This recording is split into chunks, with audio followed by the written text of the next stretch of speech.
আজকের recipe tiffin uttapam. চলুন দেখে নিই এই রেসিপিটা কিভাবে তৈরি করি। সবার প্রথমে এখানে 1 বাটি সুজি দিলাম আর 1 বাটি টক দই দিলাম। সুজি আর টক দইয়ের পরিমাণটা এক থাকবে। আজকে এই রেসিপিটা আমার ছেলে তৈরি করছে। দেখুন ও কীরকম সুজি আর টক দইটা ঘাঁটছে।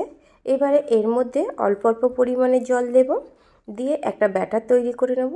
ও খুব বায়না করছিল যে আজকে রেসিপিটা আমি তৈরি করব, তাই ওকে বললাম কর।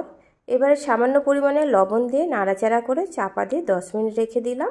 10 মিনিট পর এখানে 1 প্যাকেট ইনো নিলাম, ইনোটা দিয়ে দিলাম। আর ইনোটা অ্যাক্টিভ করার জন্য এখানে সামান্য পরিমাণে জল দিলাম।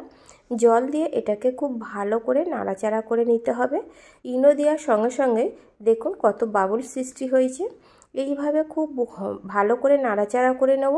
এর ঘনত্বটা আপনারা একটু দেখে নিন কতটা ঘনত্ব হয়েছে। খুব বেশি পাতলা করবে না। এখানে হাফ বাটি আমার জল লেগেছিল এই ব্যাটারটা তৈরি করতে। এবারে প্যান বসিয়ে প্যানটা খুব ভালো করে গরম করে নেওয়ার পরে এখানে তেল ব্রাশ করে দিয়ে 1 হাতা ব্যাটার আমি এর মধ্যে দিয়ে দিলাম।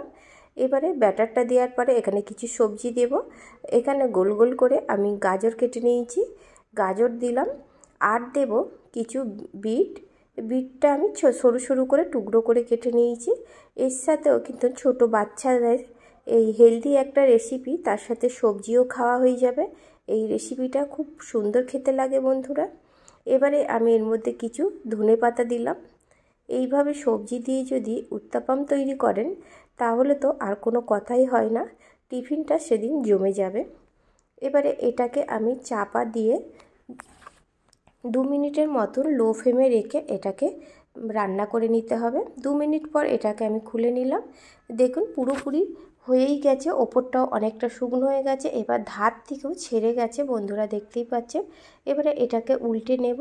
উল্টে নেওয়ার পরে একটু একটা স্প্যাচুলারের সাহায্যে চেপে চেপে এটাকে ভালো করে আমি করে নিয়ে আবার দেখুন এটাকে উল্টে দিচ্ছি।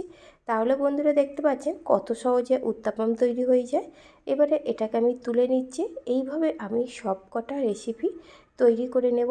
দেখুন বন্ধুরা রেসিপিটা এখানে আমি সব কটা তৈরি করে নিয়েছি। ভালো লাগলে অবশ্যই লাইক করবেন।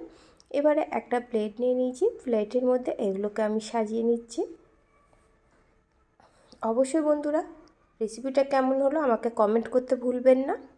এবারে সাজিয়ে নেওয়ার পরে এর মধ্যে আমি ধনেপাতার চাটনির সাথে এটা আজকে পরিবেশন করব। এটা দারুণ দারুণ খেতে লাগে, ছোট থেকে বড় সকলেই ভীষণ পছন্দ করে।